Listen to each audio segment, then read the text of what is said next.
Hi everyone, welcome back. My name is Ken Yagi. I'm the Chief Veterinary Nursing Officer for Veterinary Emergency Group. We're here to have a conversation about our profession with Adrienne Kruzer, with Chrissy Giovannielli, Gabby Garcia, and Amy Newfield. And our topic today is burnout. And so first question for you guys is, are veterinary nurses burnt out? Yes. Yes, they are burned out. I have been in this profession for 23 years. I've never seen the rate of burnout in this industry as I have in the past 18 to 19 months. So. I think so, but it's very hard to speak for other nurses because I've only known VEG. And yes, there has been instances where I felt burnt out. But I think now, generally speaking, yes. But I feel like now, being at VEG, it's less. It's not bad at all. Like, well, because VEG is helping with that, Yeah, I think that it's very hard for us to maybe unilaterally say that we're all burnt out, and there's probably different kinds of degrees that we're thinking about. Even before how we entered the pandemic and things like that, there's actually a study that was published in 2020, and it's titled Veterinary Technician and Occupational Burnout by Lori Kogan and co. And the burnout scores that when they surveyed a bunch of people actually did say that the burnout score pointed towards people in our profession being more burnt out. And so there's definitely evidence out there related to that. But what are the factors that cause this? I think what we're particularly seeing in the past, 2020 now morphed into 2021 and dare I say soon into 2022, is that when you think of burnout, you think about work and you immediately think it's definitely got to be work related. But there's definitely a correlation now of life is burned out, and we have to recognize that that's a contributor to our work life. And so when we talk about work-life balance and we talk about burnout, we can very safely say that it can be a factor, but life also right now is a factor. For anybody who's been a parent over 2020 and 2021, the burnout at home with children, the burnout of cohabitating when people are not going to work in general, the stress of the pandemic, the stress of, and the worry of whatever this is all consuming. So we're burned out in our lives at home, our regular lives, but we're also burned out at work with the normal stresses of work. And it's a combination of both. I think we get a double whammy where we're burning both ends. And I think that is a huge contributor and why this is such a big topic right now. So Amy kind of covered the personal side more heavily there. In workplaces, what are some factors that exist? For me, when I was working on the floor, it was a lot of guilt. I felt as though this is my passion, this is my profession, I want to give it all, I couldn't say no to anybody, and if I tried to leave on time, I was guilted, made to feel very guilty by not only management, but coworkers. You're not a team player, you're not helping. So when I tried to make more of a work-life balance, even prior to the pandemic, it was seen as a selfish act, and that caused me personally to get burned out, and I think that is echoed in a lot of other technicians and veterinary nurses that I've spoken with. I think the volume of work also increased. Historically, you have those busy days where you're like, oh my God, that was a crazy Saturday. Thank God we got through that. But then you have a Monday that's a little bit more tolerable, and that lets you fill your cup back up a little bit. But we haven't had those breaks. It's been day after day after day of this intense workload where we haven't been able to heal, we haven't been able to take time to care for ourselves, and that, I think, is definitely adding to the burnout as well. Yeah, and so it sounds like some of you may have had experience in feeling burnt out or have coworkers that may have been burnt out. So what do they look like? What kinds of feelings are there, and how can each of us help on that? I feel like irritability, like they're very irritable, they're not laughing, just overly tired, and they're always in a bad mood, and I feel, you can help a situation, even if it's just like, can I get you some water, or like anything, can I cover a day for you maybe, like anything that will help somebody, especially because we're like such a family. I think it's very important that we look out for one another. And yeah, I mean, that's from what I've seen from a burned out person. For me, it was high stress and an inability to have empathy or compassion for others, whether that was on the floor working or even in my personal life. I felt very cynical and jaded because I had nothing left to give. I was burned out, had compassion fatigue. I think there's hopelessness too. If you try to coach someone or talk to them about what they're going through and, okay, well, maybe we could try this, or, you know, it'll get better. And it's like, no, it's never going to get better. This is the way it is. It's going to be like this forever. There's just this hopeless of not being able to get out of it.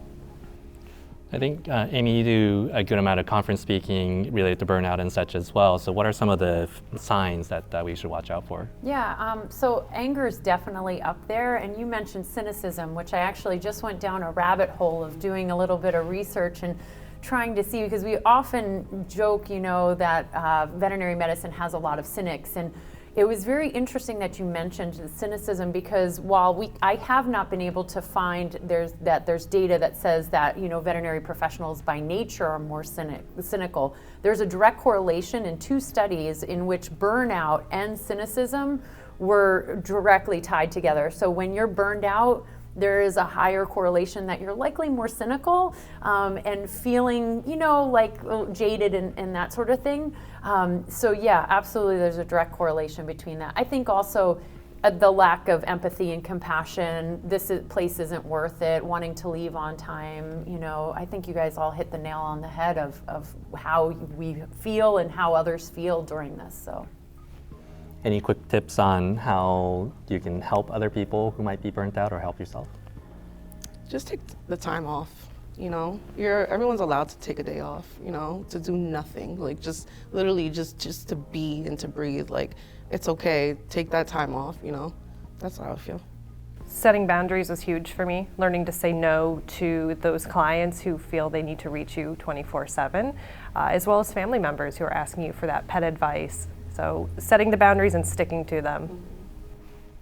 I think recognition is the first step. You know, when you're really burned out, a lot of individuals lack the emotional intelligence and the self-recognition that they are burned out. They blame everybody else, and you walk around with such negativity that you don't realize that you are burned out. You just think no one else here is doing as good of a job as me. I'm the only one working this hard. I'm the only one putting in the time effort. This place would fall down around me if I wasn't here and putting in this effort. And there has to be some self-reflection to say, why am I so angry? Why am I like this? And recognize that maybe I'm burned out. That's probably the first and hardest step, is just to recognize I'm suffering from burnout. I want to be happier. Now, how do I get help? And I think when we talk about burnout and self-care, we tend to place a lot of it on the people who are being affected by it. But let's turn it around a little bit and think about the workplace. What can workplaces do to prevent things like this from happening? I know that one of the main things is we're so busy. It's 24 hours, and sometimes you feel like there's no light at the end of the tunnel because we don't close, you know? So I feel like just hiring more people, like just having the extra help, you know, the staff. Like, I think staffing is so important when it comes to feeling less burnt out, you know, because you have more people to help, you know. Management needs to make sure people take their breaks and leave on time. If they're not enforcing that and encouraging their team members to do that and telling them it's okay, leave, you were supposed to go home an hour ago, we need the permission from management, even though our schedule says something, to do those things. I think that helps, at least for me. I think too, the leadership team looking at the different roles and making sure those roles are being utilized appropriately for what their job description is. Because if you have someone who's burnt out doing their job, but they're also trying to do the job of someone else as well in a different role, it's adding to that stress of, I have to do all these things. I can't just focus on what my responsibilities are, or I'm doing this person's job, so I didn't get to my responsibilities. So making sure that everybody is truly working in their roles. And then of course there's always overlap and we help, but trying to make sure we're utilizing everybody to their full potential. Yeah, and it's just, you guys have mentioned it, but it really, I put the onus on leadership in driving a healthy culture in that hospital, creating a really robust wellness plan for individuals, and making sure that teams understand the importance of taking breaks. You talked about, others making you feel guilty if you said no, or you didn't want to come in, or you wanted to say, go eat food. And we see this, unfortunately. God forbid you have to pee. Yeah, God forbid you have to pee. Like, people go, is she in the bathroom? How dare they? Oh my gosh. That type of behavior needs to be stopped. And it starts with leadership really promoting that healthy environment. And then also, obviously, just as a team member, looking out for each other and checking in. I think there's a huge stigma when you ask somebody how they're doing, that person's suddenly going to want you to solve their problems. And that's not true at all. Just checking in and saying, you don't seem like yourself today. Is everything okay? Those 2 sentences literally save lives.